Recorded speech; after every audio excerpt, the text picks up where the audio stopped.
വൊസീഞ്ഞോ പരിഹാസം പായസമാക്കാം.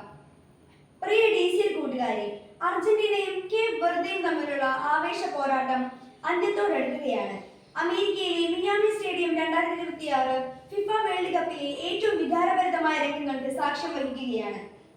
ജനകോടികളുടെ രോമാഞ്ചമായ കാൽപന്ത് കളിയുടെ മഹാരാജാവ് ലയണൽ മെസ്സിയുടെ 5ലധികം ഷോട്ടുകളാണ് കരിങ്കൽ ഭിത്തിയിൽ അടിച്ചു തെറിക്കുന്നത് പോലെ ഗോൾ മുഖത്തിന്റെ നാനാവശങ്ങളിലേക്കും ചിതറി വീഴുന്നത്. അവസാനം അർജന്റീന കഷ്ടിച്ച് കടന്നുകൂടുമ്പോൾ തന്റെ ഏറ്റവും കൂടുതൽ ഗോളുകൾ തടഞ്ഞു തെറിപ്പിച്ച ആ ഗോൾ കീപ്പറിന് സ്വന്തം ജേഴ്സി ഊരി നൽകി ലയണൽ മെസ്സി ആദരിക്കുകയാണ്. കുറ്റിത്താടിയും ചുളിഞ്ഞ മുഖവുമായി ഒരു മനുഷ്യൻ നിന്ന് കരയുകയാണ്.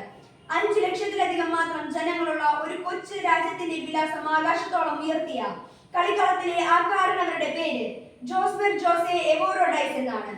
എന്നാൽ അയാൾ ഇന്ന് ലോകമെമ്പാടും അറിയപ്പെടുന്നത് കുഞ്ഞു മുത്തശ്ശി എന്നർത്ഥം വരുന്ന വൊസീഞ്ഞോ എന്ന ഓമന പേരിലാണ്.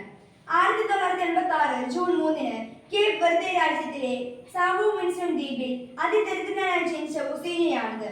പിതാവ് പട്ടാളത്തിലും അമ്മ കൂലിവേലയ്ക്കും പോയതിനാൽ മുത്തശ്ശനും മുത്തശ്ശിയും വളർത്തിയതിന്റെ പേരിൽ കുഞ്ഞു മുത്തശ്ശി എന്ന കളിപ്പേര് സ്വന്തം ഔദ്യോഗിക പേരാക്കി മാറ്റിയ വൊസീഞ്ഞോയാണിത്.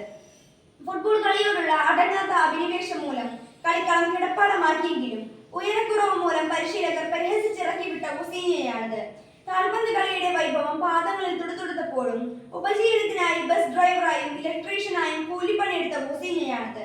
എന്നാൽ 20-ാം വയസ്സിന് മുന്നേ തന്നെ 6.3 അടി ഉയരം നേടി Angola, Moldova, Cyprus, Slovakia, Portugal തുടങ്ങി നിരവധി രാജ്യങ്ങളുടെ ടീമുകളിൽ കളിച്ച് ജയിച്ച് 2026 ഫിഫ ലോകകപ്പിന്റെ രോമാഞ്ചമായ സൂപ്പർ ഗോൾ കീപ്പർ വൊസീഞ്ഞോയാണിത്. പ്രിയ കൂട്ടുകാരെ, വൊസീഞ്ഞോ എന്ന കാൽപന്ത് കളിക്കാരൻ തന്റെ കൈകൾ കൊണ്ട് തട്ടിയെറിഞ്ഞത് മെസ്സി ഉൾപ്പെടെയുള്ള ലോകതാരങ്ങളുടെ ചാട്ടുളികൾ കൊണ്ടായിരുന്നു? അല്ലേയല്ല. കളിക്കളത്തിലെ അയാൾ സൗഹൃദം സശ്രദ്ധം ഗോൾ മുഖത്ത് മിഴി പൂട്ടാതെ നിന്ന് നാനാവശത്തേക്കും പലരും വീശിയടിച്ച പന്തുകൾ കൃത്യമായി തട്ടിമാറ്റിയിട്ടുണ്ട്. എന്നാൽ അതിനു മുന്നേ തന്നെ അയാൾ തന്റെ നേരെ പലരും വലിച്ചെറിഞ്ഞ പരിഹാസത്തിന്റെയും ആക്ഷേപത്തിന്റെയും ആരോപണങ്ങളെ തട്ടിമാറ്റിയിട്ടുണ്ട്.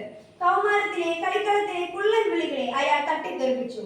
പൊക്കക്കുറവിന്റെ പേരിൽ കളിപ്പേരുകൾക്കൊപ്പം മുത്തശ്ശനെയും മുത്തശ്ശിയെയും ദൈവത്തെ പോലെ അനുസരിച്ചപ്പോൾ കൂട്ടുകാർ വിളിച്ച കുഞ്ഞു മുത്തശ്ശി എന്ന പരിഹാസ പേര് കൊണ്ടയാൾ തന്റെ ജീവിതത്തിന്റെ മധുരത്തിന്റെ പായസമുണ്ടാക്കി. തന്നെ തളർത്തുവാനും പരാജയപ്പെടുത്തുവാനുമായി അരികിലുള്ളവർ വലിച്ചെറിഞ്ഞ ആക്ഷേപങ്ങൾ അയാൾ തന്റെ പ്രതിരോധ ശേഷിയുടെ ആഹാരമാക്കി. കൂട്ടുകാരെ, ജീവിക്കുവാനും അതിജീവിക്കുവാനും നിങ്ങൾ പരിശ്രമിക്കുമ്പോൾ നിങ്ങളുടെ പരിസരത്ത് നിന്നും ഉയരുന്ന പരിഹാസങ്ങളെ പായസം പോലെ രുചിച്ചേർക്കുവാൻ നിങ്ങൾക്ക് സാധിക്കും. ഗാലറികളിൽ ഇരുന്ന് കമന്റ് അടിക്കുന്നവർ മെയ്യനിൽ കളിക്കുന്നവരല്ല, വെറും കാണികൾ മാത്രമാണെന്ന് ഓർക്കുക.